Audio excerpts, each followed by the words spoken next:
दिल्ली के पूर्व उप मुख्यमंत्री मनीष सिसोदिया को सुप्रीम कोर्ट से जमानत मिल गई। 17 महीने जेल में बिताने के बाद यह फैसला उनके और आम आदमी पार्टी के लिए एक बड़ी राहत लेकर आया है। आइए आपको इस खबर के हर एक पहलू से रूबरू कराते हैं। आज का दिन आम आदमी पार्टी के लिए बेहद खास रहा। करीब 1.5 साल बाद मनीष सिसोदिया को आखिरकार सुप्रीम कोर्ट से जमानत मिल गई।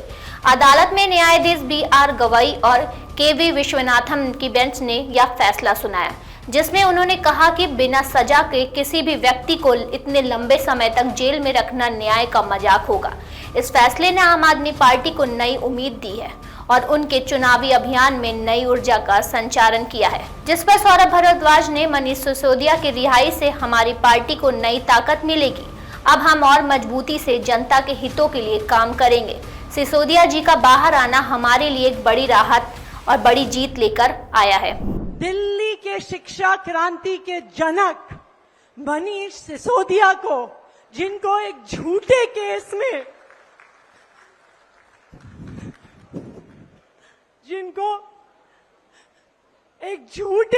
में 17 महीने तक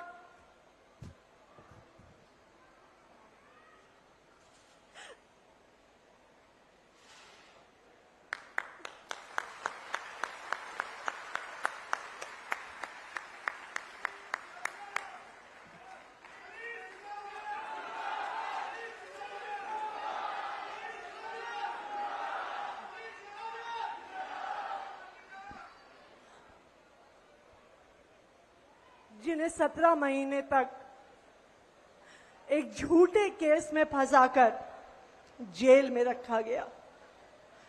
आज का दिन भारत के इतिहास में, भारत की शिक्षा व्यवस्था के इतिहास में जाएगा कि उस शिक्षा क्रांति के जनक की आज बेल हुई, आज सच्चाई की जीत हुई, शिक्षा की जीत हुई, दिल्ली के बच्चों की जीत हुई। हालांकि इस पर बीजेपी ने सवाल खड़े किए हैं। दिल्ली भाजपा के सचिव सारिका जैन ने कहा है कि आम आदमी पार्टी की असलियत जनता के सामने आ चुकी है। साथ ही बासुरी स्वराज ने भी सवाल खड़े किए हैं। 7 बार उनकी बेल खारिज हुई। आज honourable supreme court of India के समक्ष उनके वकीलों ने मेरिट्स पे कोई दलील नहीं दी। उनकी प्ली केवल और केवल डिले पर आधारित थी। यानी माननीय मनीष सिसोदिया जी जेल में 17 से 18 महीने उनकी इनकासरेशन हो चुकी थी, उनकी कैद हो चुकी थी और इसके आधार पर डिले इन ट्रायल, क्योंकि 400 से ज्यादा विटनेसेस हैं, इसके आधार पर उनको आज बेल मिली है। लेकिन इस बेल का अर्थ क्या है? मैं जानती हूं कि आज आम आदमी पार्टी के ऑफिस में हर्षोल्लास का माहौल है, स्वाभाविक सी बात है। लेकिन आपके माध्यम से जो वो बार बार जनता को भ्रमित करने का प्रयास कर रहे हैं, उस भ्रम को जरा मैं दूर कर दूं। साथ ही आपको बता दें, सिसोदिया के वकील ने तर्क दिया है कि सिसोदिया ने 17 महीने जेल में बिता लिए, जो कि अधिकतम सजा की लगभग आधी अवधि है।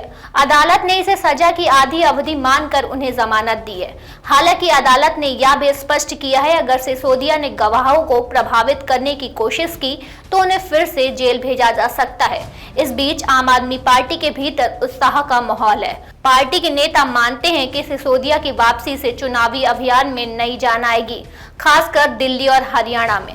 पार्टी को उम्मीद है कि सिसोदिया की साफ सुथरी छवि और उनकी शिक्षा के क्षेत्र में सुधार के कारण पार्टी को जनता का भरपूर समर्थन मिलेगा। मनीष सिसोदिया की पहचान एक कुशल प्रशासक के रूप में भी है। विशेषकर दिल्ली की शिक्षा व्यवस्था में उनके योगदान के लिए उनके कार्यकाल में सरकारी स्कूल में हुए सुधारों में दिल्ली को एक नई दिशा दी है। अब देखना होगा उनकी वापसी के बाद आम आदमी पार्टी किस तरह इस मुद्दे को भुनाती है और कैसे इस रिहाई को चुनावी लाभ में तब्दील करती है। लेकिन यह सियासी जंग यहाँ खत्म नहीं होती। सिसोदिया की रिहाई के बाद दिल्ली और हरियाणा में चुनावी माहौल गर्मा सकता है। विपक्षी चुनौती के साथ साथ अदालत में अब भी लंबित सुनवाई के कारण सिसोदिया की राह आसान नहीं होगी। तो देखना होगा इस फैसले का आने वाले चुनाव में क्या असर पड़ता है और कैसे इस मुद्दे पर सियासत गर्माती है। ऐसी ही खबरों के लिए हमारे चैनल को लाइक, शेयर और सब्सक्राइब करिए।